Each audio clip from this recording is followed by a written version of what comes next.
Hello everyone, स्वागत है आपका हमारे चैनल पे।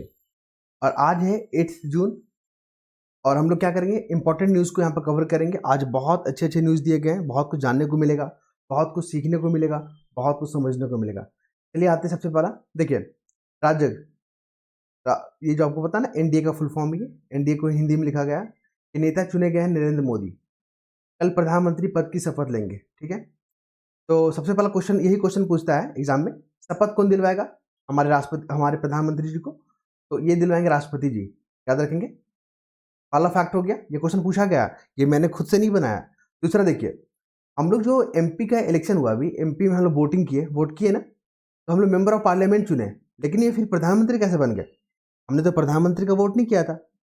तो जिस पार्टी को अधिक वोट मिलता है ना, वो पार्टी जो होती है ना, अपने में से ही एक नेता को चुन लेती है, जिसको संसदीय नेता बोला जाता है। और उस नेता को जो है राष्ट्रपति जी को बताया जाता है कि ये हमारे जो है पार्टी के नेता हैं, लीडर हैं, और इन्हीं को जो है नॉमिनेट किया जाए। क्यों किया जाए? क्योंकि इनको बहुमत है। ठीक है, चलिए ये फैक्ट को याद रखिएगा, एग्जाम में पूछे गए हैं।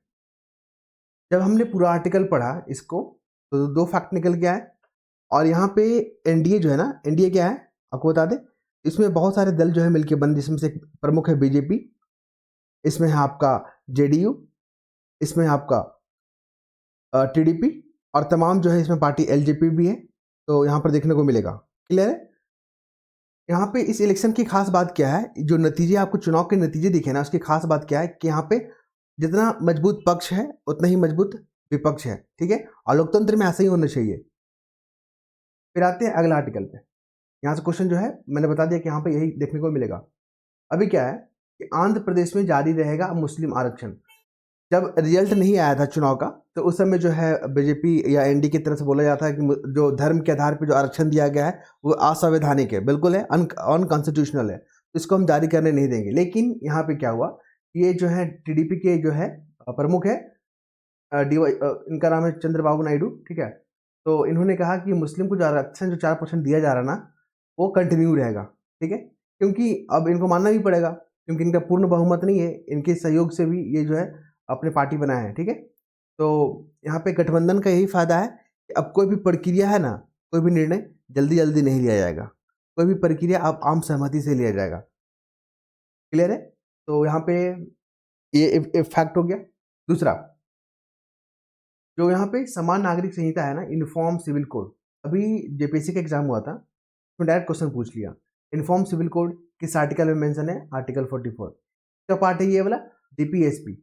आपको पता है ना, डीपीएसपी जो है ना, कोर्ट में चैलेंजेबल नहीं है। मतलब आप इसको ये नहीं बोलोगे कि ये लागू नहीं हो रहा तो कोर्ट इसको लागू करे। ठीक है, तो हिंदी में बोलते हैं न्यायोचित।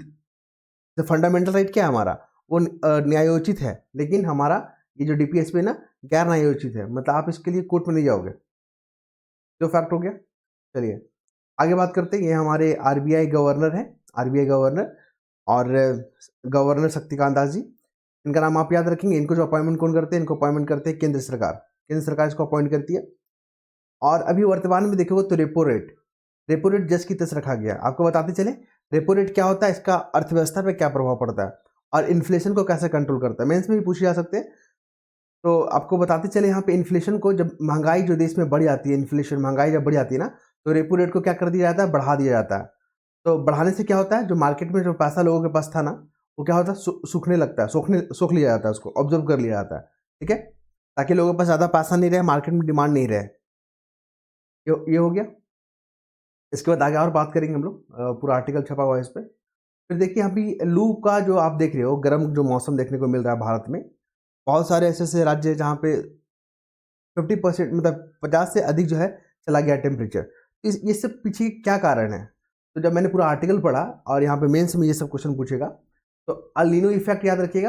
अल नीनो इफेक्ट के कारण ये हो रहा है। अल नीनो, अल नीनो में क्या होता है, जो प्रशांत महासागर का जो पूर्वी तट है ना, वहाँ पे क्या होता है, पानी जो है, जल, जो समुद्र का जल है, वो औसत से गर्म हो जाता है। ठीक है, अल नीनो इफेक्ट हो गया। और मानव द्वारा जो क्लाइमेट चेंज हो रहा है ना, मानव जनित जो क्लाइमेट चेंज हो रहा है, जैसे कि अंधाधुंध यहाँ पे इंडस्ट्री बनाया जा रहा है, अंधाधुंध यहाँ पे शहरीकरण किया जा रहा है, अंधाधुंध यहाँ पेड़ों को कटाई की जा रही है, ये सब कारण से जो है ना क्लाइमेट चेंज हो रहा है।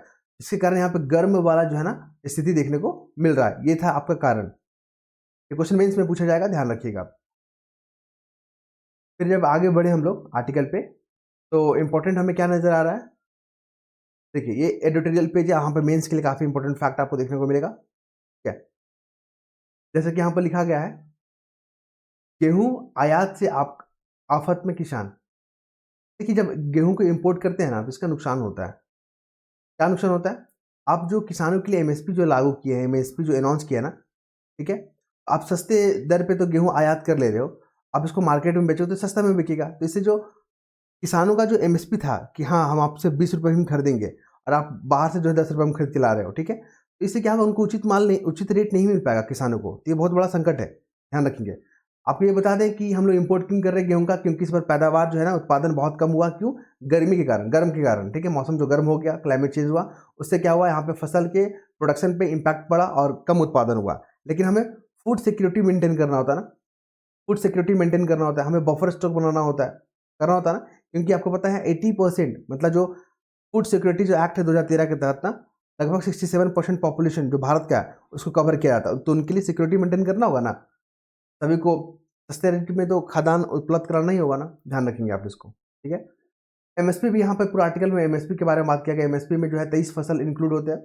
एमएसपी एक आश्वासन है किसानों को कि अगर आपका अधिक पैदावार होगा तो आपको रेट गिरने नहीं देंगे और आपकी इस रेट पे हम खरीद लेंगे। लेकिन ये आश्वासन है, गारंटी नहीं है। किसान ने इसके लिए बहुत आंदोलन किया था। सीएससीपी एक संस्था है जो कि सिफारिश करती है। ये आपका बीपीएससी एग्जाम में आ रहा है और स्टेट एग्जाम में आने की संभावना पूरा है, ध्यान रखिएगा। 1985 में बना था 1965 में, लेकिन इसका नाम पहले था कृषि मूल्य आयोग, लेकिन 1985 में इसका नाम चेंज हो गया। ये सब क्वेश्चन पूछे गए हैं, ध्यान रखिएगा। आप यूपीपीसीएस का क्वेश्चन उठा के देख लीजिए, यूपीएससी का देख लीजिए, बिहार का देख लीजिए, एमपीपीसीएस का, छत्तीसगढ़ पीसीएस का, उत्तराखंड पीसीएस का, सब में ये क्वेश्चन जो है ना आपको रिपीट पे रिपीट मिलेंगे। तो मैंने सारे जो है ना क्वेश्चन को यहाँ पे स्टडी किया हुआ है, ठीक है। तो इससे मुझे अनुमान मिल जाता है कि ये सब क्वेश्चन पूछे गए और आगे भी यहाँ से पूछे जाएंगे। इसलिए आप लोग जो है ना न्यूज़ को स्किप ना करें। हम उसी न्यूज़ को यहाँ पर कवर करते हैं जो कि एग्जाम में पूछे गए हैं या पूछे जाने की पूरी संभावना है, ठीक है। तो यहाँ पे किसान जो आत्महत्या भी कर रहे हैं ना, किसान के सामने क्या क्या चुनौती है, तो किसानों को जो है ना उचित रेट नहीं मिल पा रहा, उनको आजीविका का साधन नहीं मिल पा रहा, उनको सरकार के द्वारा जो नीतियां है ना उसको सही लाभ नहीं मिल पा रहा, ठीक है। यहाँ पे इंफ्रास्ट्रक्चर का अभाव है, यहाँ पे भंडारण का अभाव है, यहाँ पे ट्रांसपोर्टेशन का अभाव है। ये तमाम चीज़ों का आपको जिक्र करना कि किसान के सामने क्या चुनौतियां हैं, ये सब आपको देखने को मिलेगा। चलिए अगला आर्टिकल देखते हैं। यहाँ पे तीसरी बार आपको बता दें हमारे प्रधानमंत्री जो है तीसरी बार प्रधानमंत्री बन रहे हैं, ठीक है। तो ऐसा जो है जवाहरलाल नेहरू जो पूर्व प्रधानमंत्री थे उनके बाद ही दूसरे नंबर के प्रधानमंत्री है जो कि थर्ड टेन्योर को पूरा कर रहेंगे, ठीक है, ये फैक्ट है। और इस बार जो गठबंधन का सरकार है, बीजेपी पूर्ण बहुमत में नहीं है, लेकिन गठबंधन के नाते जो है उनको सरकार बनाने का मौका मिला है। ये फैक्ट को आप याद रखेंगे, ठीक है, और आने वाले एग्जामों में पूछे जा सकते हैं। इसके बाद जब हमने पूरा आर्टिकल पढ़ा तो यहाँ पे क्या देखने को मिला, जब पूरा आर्टिकल मैंने पढ़ा तो यहाँ पर देखने को मिला कि जो गठबंधन होता है ना उसका फायदा क्या मिलेगा। गठबंधन का फायदा क्या होगा कि यहाँ पे आम सहमति है, आपको कोई भी निर्णय के लिए आम सहमति बनाना पड़ेगा और इस सहमति में जो है ना थोड़ा निर्णय में देरी होगा। पहले क्या होता था, बिना विचार विमर्श के ही जो बिल को पार कर लिया जाता था, ठीक है, क्योंकि उनका बहुमत था लोकसभा में। लेकिन अब ऐसा नहीं है, वहाँ पे थोड़ा अब देरी होगा। और गठबंधन क्या है, क्योंकि गठबंधन में इसलिए देरी होगा आम सहमति बनाने में, क्योंकि भारत जो है ना डाइवर्सिफिकेशन वाला कंट्री है। यहाँ पे बहुत सारे धर्म के, बहुत सारे अनेक विचारों वाले लोग रहते हैं, तो वहाँ पे आम सहमति बनाना भी सही होगा। क्लियर है, क्योंकि यहाँ पे एक मजबूत विपक्ष भी आ गया है। फिर जब हमने आगे आर्टिकल पढ़ा तो स्थिर मुद्रा, इस आर्टिकल को पढ़ने के बाद वही था कि रेपो रेट क्या है, रेपो रेट का क्या इफेक्ट पड़ेगा। तो इन्फ्लेशन कंट्रोल करने के लिए रेपो रेट को बढ़ा दिया जाता है, ठीक है, और रेपो रेट को यथावत रखा गया है, क्योंकि इससे जो ईएमआई जो वगैरह बनता है ना उस पर कोई चेंजेस नहीं होगा, ठीक है। ये दो फैक्ट हो गया। और एमपीसी याद रखिएगा, मॉनेटरी पॉलिसी कमेटी 6 मेंबर होता है, 3 गवर्नर होते हैं, 3 मतलब आरबीआई के और 3 सेंट्रल गवर्नमेंट के। अध्यक्ष कौन होते हैं, आरबीआई गवर्नर। ये फैक्ट याद रखिएगा। यूपीएससी में शायद हो सकता है 16 जून को है ना एग्जाम, ये पूछ सकता है, ठीक है। और इसके बाद यहाँ पर देख लीजिए, यहाँ पे देखेंगे हम लोग, तो कांग्रेस ने ईवीएम को खारिज नहीं किया चिदम्बरम। कुल मिलाकर अभी क्वेश्चन क्या पूछ सकता है मेंस में कि ईवीएम को लेकर क्या विवाद है और विपक्ष इसमें जो है इस मुद्दे को क्यों बार बार उठाता है। तो आपको बता दें वीवीपैट या ईवीएम जो है ना, ईवीएम को लेकर विवाद यही है। वीवीपैट, आप इलेक्शन में वोट देने गए होंगे अभी हाल ही में, ठीक है, तो आपने जिस पार्टी को वोट दिया होगा, बटन दबाया होगा, तो फिर रेड कलर का एक बटन लाइट होता है, प्रेस होता है और एक आवाज़ करता है, वीव टाइप में करता है ना आवाज़। फिर आपको कुछ सेकंड के लिए ना एक वीवीपैट में एक जिस पार्टी को आपने दिया है, ठीक है, तो उसका यहाँ पे इमेज देखने को मिलता है ना। तो इनका कहना है, विपक्ष का कहना है कि आप जो पर्ची जो दिख रहा है ना, ये दिखता है 7 मिनट के लिए और 7 सेकंड के लिए, माफ़ कीजिएगा, और वो फिर बॉक्स में गिर जाता है। तो ये पर्ची जो है ना मतदाता के हाथ में आना चाहिए, मतदाता कंफर्म हो गया कि जिस पार्टी को मैंने दिया वो सही है, और ये जो है ना फिर जाके बॉक्स में जाके इसको पुट कर देना है बैलेट बॉक्स में, ठीक है। तो विपक्ष चाहती है कि ऐसा प्रोसेस हो, लेकिन देखिए यहाँ पे आपको पता है ना, अभी आप शहर में रह रहे हो तो ठीक है कि यहाँ पे लॉ एंड ऑर्डर मेंटेन, आप दूर दराज इलाकों में जाओगे ना तो वहाँ पे बुथ का कैप्चर कर लिया जाता है। जैसे बंगाल कहीं आप देखोगे, वहाँ पे छिटपुट घटनाएं होती रहती है, हिंसक घटनाएं होती रहती है। तो उस स्थिति में क्या होगा, मान लीजिए यहाँ पे बाहुबल, धन बल जैसे जो है यहाँ पे बलों का प्रयोग किया जाएगा, तो यहाँ पे हिंसा और बढ़ जाएगा। क्यों बढ़ जाएगा? देखिए, मान लीजिए जिस पार्टी को जो भी उम्मीदवार जो है, जो भी मतदान करने गए हैं और वो पर्ची लेके आएंगे, ठीक है, तो यहाँ पे पार्टी तरफ से दबाव बनाया जाएगा कि आप जो है ना, आप किस पार्टी को दिए हैं, आप हमें प्रूफ दिखाएं तो हम आपको पैसा वगैरह देंगे। क्योंकि आपने देखा है ना कि पैसा का भी प्रयोग होता है इलेक्शन वगैरह में, ठीक है। हालांकि वो नज़र नहीं आता है, लेकिन कुछ ना कुछ दबाव बना के रखते हैं। तो इस लिहाज से थोड़ा चिंता का विषय है ये। फिर आगे हम लोग बात करें यहाँ पे, तो अगले मुद्दा क्या है, अगला मुद्दे पे देखेंगे। ये देखिए, इस आर्टिकल बहुत इंपॉर्टेंट है। राहुल जी है, कांग्रेस के नेता हैं, ये 2 जगह से खड़े हुए थे। पता नहीं 2 जगह से क्यों खड़े होते हैं, या तो इनको कंफर्म नहीं होता है, कहीं से अगर हारे तो दूसरी जगह से हो जाएंगे। 2 जगह से खड़े हुए और दोनों जगह से जीत गए, ठीक है। तो अब इनको जो है ना 14 दिन के अंदर, कितना दिन के अंदर, 14 दिन के अंदर, इंपॉर्टेंट फैक्ट याद रखिएगा, आपका बीपीएससी में पूछ सकता है ये वाला, कि 14 दिन के अंदर जो है ना, आपको 2 सप्ताह के अंदर आपको जो है ना 1 सीट से यहाँ पे क्या देना होगा, इस्तीफा देना होगा। नहीं तो अगर मान लीजिए 14 दिन के बाद अगर इस्तीफा नहीं देते तो फिर क्या होगा, तो दोनों सीट से इनको जो है ना हाथ गंवाना पड़ सकता है, ठीक है। और वो दोनों सीट क्या हो जाएगा, खाली हो जाएगा, फिर वहाँ पर बाई इलेक्शन होगा ना। ये फैक्ट याद रखिएगा। आपको बता दें कि अभी तो है आपका जो है लोकसभा तो भंग हो गया 17वां वाला, तो जो अभी स्पीकर है ना ओम बिरला, वो रहेंगे अभी, ठीक है, जब तक कि प्रोटेम स्पीकर नहीं अपॉइंट हो जाते। प्रोटेम स्पीकर के बारे में हम लोग बात किए थे। अस्थायी जो है स्पीकर होते हैं, जो कि संसदों को क्या करते हैं, जो नए संसद होते हैं ना, उनको इस्तीफा दिलवाने का काम करते हैं, इस्तीफा नहीं, शपथ दिलाने का काम करते हैं, माफ़ कीजिएगा। तो बोले कि आप जो है अपना क्या बोलते हैं वो, इस्तीफा, राहुल जी के बारे में बात किया है, इस्तीफा जो है आप ओम बिरला जी को जाके दे दीजिए। अगर उनको नहीं दे पा रहे तो आप जाके इलेक्शन कमीशन को जाके दे दीजिए अपना इस्तीफा, ठीक है। तो कई क्राइटेरिया होता है, ध्यान रखिएगा। यहाँ सिर्फ एग्जाम में क्वेश्चन पूछने की पूरी संभावना मुझे लग रहा है। फिर देख लीजिए यहाँ पे नीतीश कुमार जी यहाँ पे स्टेटमेंट बोले। कल जो संसद की बैठक हुआ था, आपने देखा होगा टेलीविजन पे या आपने सोशल मीडिया पे देखा होगा, काफ़ी वायरल हो रहा था इनका स्पीच।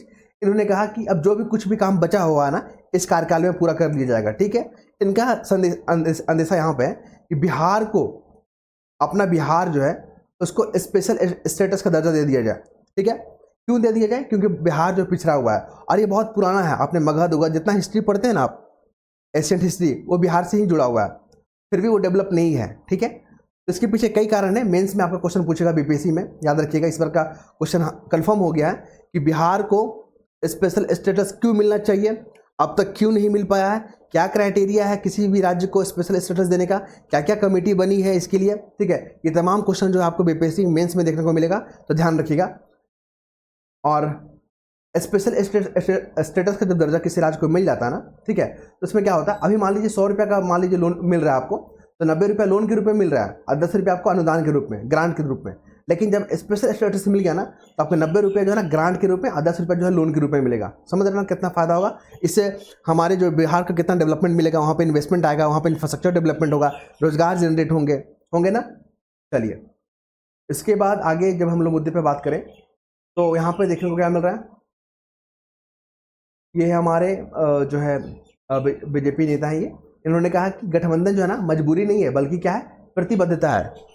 1962 के बाद, 1962 के बाद जो है ना, पहली बार कोई पार्टी जो है ना, तीसरी बार जो लगातार क्या बन रहे हैं, प्रधानमंत्री बन रहे हैं, ठीक है। तो यहाँ पर ध्यान रखना है। और गठबंधन जो है ना, देखिए गठबंधन की एक चीज़ आपको बताते हैं, गठबंधन से प्रश्न आना मेंस में तय हो गया है, ठीक है। गठबंधन के क्या फ़ायदे हैं, क्या नुकसान है, लोकतांत्रिक प्रणाली के लिए किस तरह फ़ायदा है, किस तरह नुकसान है, ये सब ध्यान रखिएगा। और आपको बताते हैं जितने भी महत्वपूर्ण निर्णय लिए गए ना देश में, चाहे आपका मंडल आयोग हो, चाहे आपका परमाणु परीक्षण हो, ये सब जितने भी निर्णय लिए गए ना, सब गठबंधन के सरकार में ही लिए गए हैं। तो याद रखिएगा, आपको ये सब फेवर में आपको बात करना होगा, ठीक है। चलिए, उसके बाद नेक्स्ट मूव करेंगे हम लोग, तो हमें क्या देखने को मिल रहा है, जो इम्पोर्टेंट फैक्ट है मैं यहाँ पे बात कर देता हूँ। देखिए, यहाँ से क्या है कि अभी जो वर्तमान गवर्नर कौन है आरबीआई के, शक्तिकांत दास जी, ठीक है। आरबीआई याद रखिएगा, आरबीआई के बारे में कोई कॉन्स्टिट्यूशन में कोई प्रावधान नहीं है, ठीक है। ये क्वेश्चन यूपीएससी में पूछा गया है। इनको सारा पावर जो है ना एक्ट के माध्यम से मिलता है। 1934 में बनाया गया था आरबीआई अधिनियम। एमपीसी क्या है, थोड़ी देर पहले बात किए थे हम लोग। मॉनेटरी पॉलिसी कमेटी 6 मेंबर होते हैं, ये क्वेश्चन पूछा गया है। और 3 जो है ना स्टेट गवर्नमेंट के होते हैं और 3 होते हैं आरबीआई के। अध्यक्ष कौन होते हैं, आरबीआई गवर्नर। ये फैक्ट भी याद रखिए, क्वेश्चन पूछा गया। रेपो रेट में जो है, रेपो रेट जो एक टूल है, ठीक है, जो कि आरबीआई यूज करती है इन्फ्लेशन को कंट्रोल करने के लिए। इसके बाद हम लोग आगे बात करेंगे। तो यहाँ पर देखने को मिल रहा है कि ब्रिटेन से ना 100 टन जो सोना जो हमारा गिरवी रखा हुआ था उसको वापस लेके आ गया भारत में।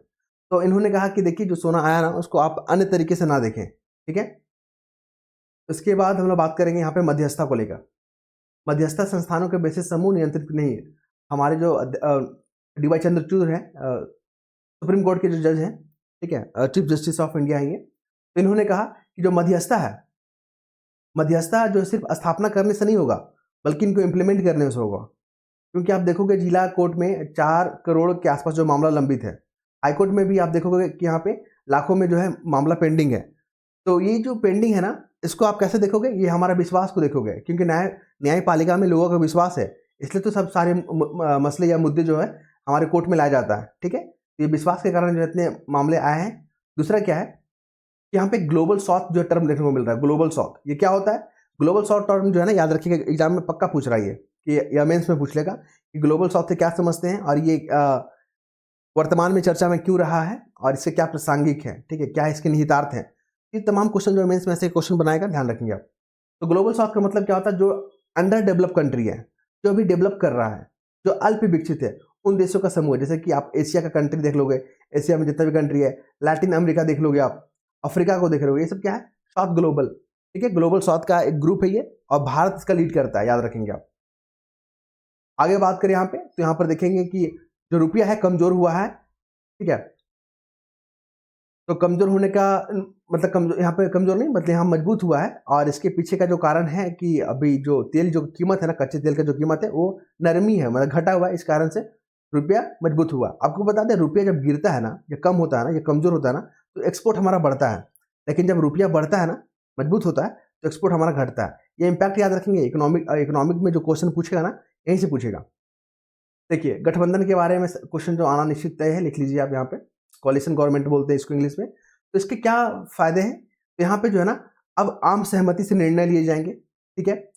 और यहाँ पे नुकसान की अगर बात करें तो निर्णय लेने में देरी होगा। तो जो इन्वेस्टर होते हैं ना, जो इन्वेस्ट करते हैं भारतीय अर्थव्यवस्था में, जो इन्वेस्ट करते हैं, अब वहाँ पे थोड़ा इनको जो है अविश्वास दिखेगा, क्योंकि अब यहाँ निर्णय लेने में देरी होगा, कोई भी फैसला होगा तो, ठीक है। लेकिन इसकी अच्छी बातें ये है कि समावेशी दृष्टिकोण होगा यहाँ पे गठबंधन में। सभी की बातों को यहाँ पे रखा जाएगा, तवज्जो दिया जाएगा। क्लियर है, चलिए, ये हो गया यहाँ पे।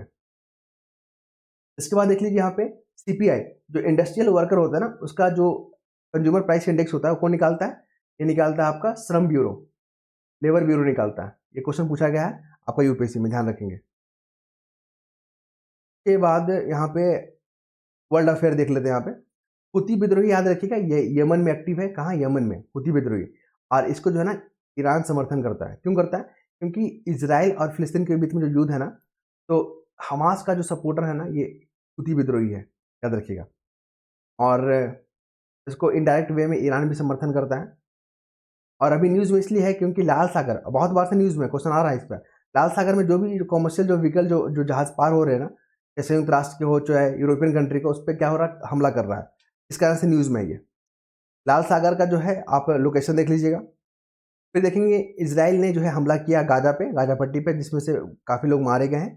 तो इसराइल और फिलिस्तीन के जो बीच में जो विवाद चल रहा है वो काफ़ी लंबे समय से चल रहा है। और यहाँ पे 2 स्टेट सॉल्यूशन, याद रखिएगा, TSS, मैंने कई दफ़ा बात किया, आज मैं बात नहीं करूँगा इस पर। फिर देखिए यहाँ पे मोदी और लाइचिंग कौन है, ताइवान के जो है ना, ये क्या है, राष्ट्रपति जी है। तो प्रधानमंत्री मोदी जो बने, सरकार बने, तो इन्होंने उनको क्या दिया, बधाई दिया। और इसी को लेकर चाइना बोल रहा है कि ताइवान को ऐसा नहीं करना चाहिए। आपको बता दें चाइना क्या करता है, भारत का जो अफेयर है, एक्सटर्नल और इंटरनल, उस पर क्या हस्तक्षेप करता है ना। आपने देखा होगा, जैसे हाल ही एग्जाम्पल मालदीव को देखा होगा। मालदीव का जो गवर्नमेंट है ना, जो राष्ट्रपति है मोहम्मद मोइजू, वो जो चीन समर्थन है, चीन का सपोर्टर है, वो चीन उसको समर्थन करता है। उसी के दबाव में आके भारत विरोधी जो है गतिविधियां अपनाता है, ठीक है। तो चाइना क्या कर रहा है कि भारत के जो भी पड़ोसी देश है जैसे नेपाल, भूटान, बांग्लादेश, म्यांमार, श्रीलंका, मालदीव, पाकिस्तान, अफगानिस्तान, इन तमाम देशों पे क्या करता है वो इंटरफेयर करता है चाइना। तो भारत भी तो छोड़ेगा नहीं। इसलिए इंडो पैसिफिक में जो भी कंट्री है, छोटे छोटे जो आइलैंड वाले कंट्री है, भारत उसको समर्थन करता है कि आप स्वतंत्र रहेंगे और आपकी अपनी विदेश नीति रहेगा। भारत आपका जो है स्वतंत्रता को समर्थन करता है, अपने संविधान को समर्थन करता है। तो दोनों के बीच में जो रिश्ते हैं भारत और वो कि कैसे मजबूत किया जाए उस पर बात चल रहा है। ठीक है, तो ताइवान को लेकर ये आर्टिकल दिया हुआ था, ध्यान रखेंगे आप। फिर यहाँ पे बात करेंगे इस आर्टिकल जो मैंने पढ़ा ना, तो जिनपिंग जो है और शहबाज जो है शरीफ, ये पाकिस्तान के जो है प्रधानमंत्री, और ये अपने पहला विदेश यात्रा जो है चाइना में करने गए हैं। तो यहाँ पे पूरा आर्टिकल सार्क के बारे में है। सार्क के बारे में इसलिए है क्योंकि अभी प्रधानमंत्री जो शपथ लेंगे ना, तो उसमें सार्क के वाले जो मेंबर हैं और अन्य मेंबर में जैसे कि सेशल्स हो गया, मॉरिशस, उन तमाम देशों के प्रमुख को यहाँ पे इन्वाइट किया जाएगा और वो लोग आएंगे भी पाकिस्तान को छोड़कर। ठीक है, क्योंकि भारत पाकिस्तान को उतना तवज्जो नहीं देता है, क्योंकि उसमें वो क्वालिटी नहीं है, वो उस पर गुणवत्ता नहीं है कि भारत उसका समर्थन करे। ठीक है, क्योंकि आतंकवाद और उसका एक मेन पेशा है। ठीक है, इस कारण से भारत उसका समर्थन नहीं करता है, ध्यान रखेंगे आप। तो ऐसा नहीं है कि पहली बार जो है सार्क कंट्री आ रहे हैं। जब 2014 में प्रधानमंत्री पहली बार जो शपथ ले रहे थे ना, उसमें भी सार्क के जो कंट्री को यहाँ पे इन्वाइट किया गया था। तो दूसरी बार 2019 में लिया था तो बिम्स्टेक को वहाँ पे इन्वाइट किया गया था, और थर्ड बार में भी सार्क के वाले को बुलाया जाएगा। ठीक है, सार्क के मेंबर वाले को। आपको बता दें 1985 में सार्क बनाया। कब बनाया? 1985 में। इसका हेडक्वार्टर कहाँ है? नेपाल में है। कुल इसमें 8 मेंबर है, पाकिस्तान भी इसमें इंक्लूड है, लेकिन पाकिस्तान को इस बार इन्वाइट नहीं किया जाएगा। देखिए यहाँ पे रसिया और यूक्रेन के बीच में जो युद्ध चल रहा है ना, तो यूक्रेन को सपोर्ट करने के लिए अमेरिका और फ्रांस जो है आगे आया है। तो यहाँ पे 2 जगह याद रखिएगा, खार्किव और क्यू, ये जो है ना यूक्रेन का जगह है, जो कि न्यूज़ में रहा है, हमला होते रहा है इस पर। ठीक है, मिराज जो विमान है, मिराज, ये फ्रांस के द्वारा बनाया गया है। मिराज याद रखेंगे, क्वेश्चन पूछ सकता है कि मिराज जो कौन कंट्री बनाया, तो ये बनाया। उसके बाद हम लोग आते हैं स्पोर्ट्स सेक्शन पे। समय कितना हो गया? 22 मिनट हो गया, कोई बात नहीं, क्योंकि आज इंपॉर्टेंट न्यूज़ थे एग्जाम के लिहाज से। यहाँ पे सुपर ओवर देख रहे हैं आप, T20 जो वर्ल्ड कप हो रहा है वो अमेरिका में हो रहा है। कहाँ हो रहा है? अमेरिका। अब 20 टीम जो इसमें पार्टिसिपेट कर रहे हैं। ठीक है, सुपर ओवर का मतलब क्या? सुपर ओवर बोलेगा कि सुपर ओवर जो शब्द है किस खेल से जुड़ा हुआ है, तो ये क्रिकेट से जुड़ा हुआ है। इसके बाद मुझे कुछ खास नजर नहीं आया। अगर आपको लगता है कुछ इंपॉर्टेंट है तो आप लोग पढ़ने के लिए इसको पूरी तरह से स्वतंत्र है। ये PDF को जो है मैं अपने टेलीग्राम जो चैनल पर शेयर कर दूंगा, वीडियो भी अपलोड हो जाएंगे। अपना फीडबैक जरूर देंगे कि हमारा प्रयास कैसा लग रहा है। अगर आपको अच्छा लगेगा तो आप अच्छे से कमेंट कर सकते हैं। ठीक है, चाहे पॉजिटिव हो चाहे नेगेटिव, आप लोग कमेंट जरूर कीजिएगा। धन्यवाद।